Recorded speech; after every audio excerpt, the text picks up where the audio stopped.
Comment jugez-vous ce parrainage? J'ai dit que ce projet de parrainage-là, on peut d'une part le comprendre, mais d'autre part ne pas le comprendre. On peut le comprendre dans la manière où aujourd'hui, de toute façon, les candidats indépendants au Sénégal ont toujours fait l'objet de parrainage, donc de 10 000 signatures. On passe de 10 000 à près de 65 000 signatures. Le problème, c'est que la majeure partie des gens qui sont sur le fichier électoral ne savent pas signer. Ça, c'est d'un. De deux, nous devrons d'abord mettre en place une plateforme qui permettrait aux candidats de savoir si les signatures dont ils disposent sont bonnes ou pas. Cette plateforme n'existe pour le moment pas. L'objectif n'est pas la coercition ou la forclusion, c'est de permettre aux candidats de présenter un projet de société, un projet politique aux Sénégalais. Donc, si l'objectif n'est pas justement d'écarter certaines personnes, nous devons faire en sorte que toute personne ayant la capacité d'avoir ces signatures-là puisse vérifier ces signatures avant de les déposer au Conseil constitutionnel.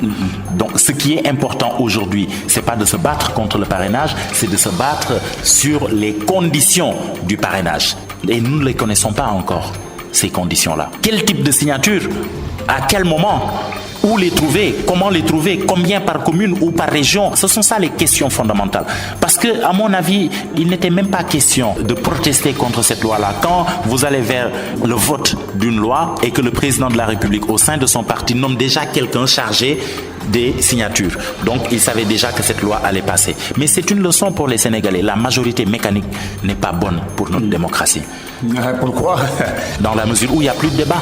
À partir du moment où, à l'Assemblée nationale, là où on doit légiférer, là où on doit voter les lois qui doivent gouverner notre cité, il n'y a pas de débat, vous êtes en train de donner tous les pouvoirs au président de la République. Sur le parrainage, les règles ont été définies. On dit tout simplement sur cette région, essayez d'avoir 2000 signatures, le tour est déjà fait. Écoutez, il y a plusieurs problèmes avec ce parrainage-là. Parce que j'ai dit, à supposer qu'on ait 11 candidats, le président de la République étant le 11e.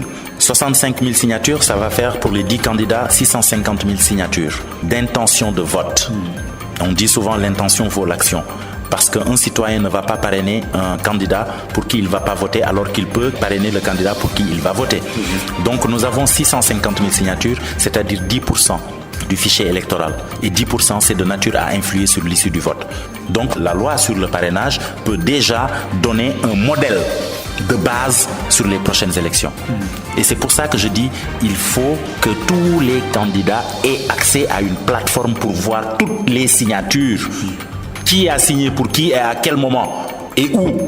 C'est la seule manière de faire en sorte que le jeu soit égal à la base. Mais si on fournit à l'État les signatures de tous les candidats et que l'État a la capacité de les manipuler, il y a problème.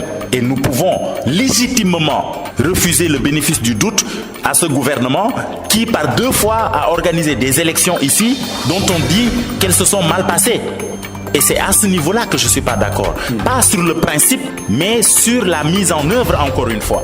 Comment allons-nous mettre en œuvre cette loi? Si cette mise en œuvre est de nature à influer sur l'issue du vote, alors là, je suis contre. Et c'est là où nous devons nous battre. On ne doit pas perdre notre temps à aller vers des institutions qui, à plusieurs reprises, ont donné tort à l'État du Sénégal et que l'État du Sénégal s'en est complètement et totalement fichu, excusez-moi du terme. Sur l'affaire Karim Wade, la CEDEAO a rendu une décision qui n'a pas été suivie. Sur plusieurs affaires, la Cour de la CEDEAO a rendu des décisions.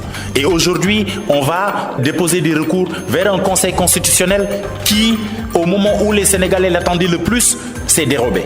Quand il s'est agi de réfléchir sur la durée du mandat du président de la République, je ne pense pas que la décision du Conseil constitutionnel a plu à la majorité des Sénégalais. Bien que ce soit basé sur le droit, entre autres. Quand il s'est agi de consultation ou d'avis, je pense qu'ils se sont emmêlés les pinceaux. Et aujourd'hui, l'opposition va vers ce même Conseil constitutionnel. Pourquoi? Le combat, il est ailleurs. Il faut qu'ils arrêtent de perdre leur temps. Ils ne s'opposent pas de la bonne manière. Et il faut qu'ils arrêtent les alliances contre nature. Vous avez la stratégie pour vraiment s'opposer et permettre à ces Sénégalais vraiment de se retrouver sur les orientations vraiment urgentes. Vous savez, pour le moment, nous ne sommes pas encore un parti politique et nous ne sommes pas conviés à la table des négociations ou des discussions sur le fichier électoral ou sur les conditions de mise en œuvre de cette loi sur le parrainage. Mais nous pouvons tenir un débat public sur la question et donner notre avis qui pourra peut-être influencer certains hommes politiques sur leur position ou qui pourra servir de base, d'inspiration, d'un argumentaire pour les hommes politiques qui sont contre le parrainage.